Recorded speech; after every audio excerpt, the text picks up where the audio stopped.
Lenkonzo yomncwabo yenkonde UFezile Sobikwa ibe nesidima nesithozela amagqala omdlalo wombhoxo bebephume ngobuninzi babo bezokuthi indlelanhle.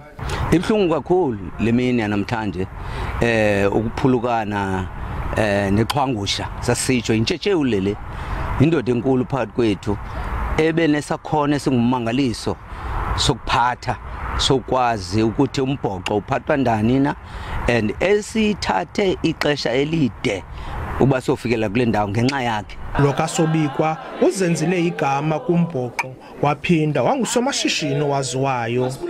Uye waphinda wavula amathuba kumashishini wabantu abantsundu ezilokishini.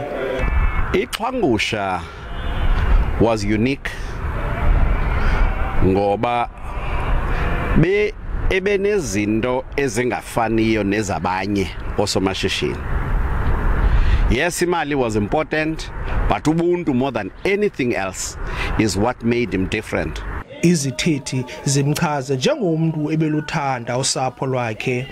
Siyavuya ngendlela utata wethu engcwatywe ngayo. Abantu bathethe kamnandi ngaye, abantu abasixelela izinto ngayo utata ababenzela zona, and wonke umuntu uzile apha eBhayi emngcwabeni katata wam ebemhle. Siyavuya sixolile. Uye wabekwa kwikhaya lakhe lokuGqeberha kumangcwaba aseNorth End. Ndinguzolani Moya wendaba zeSABC ndiseGqeberha kwiphondo leMpuma Koloni.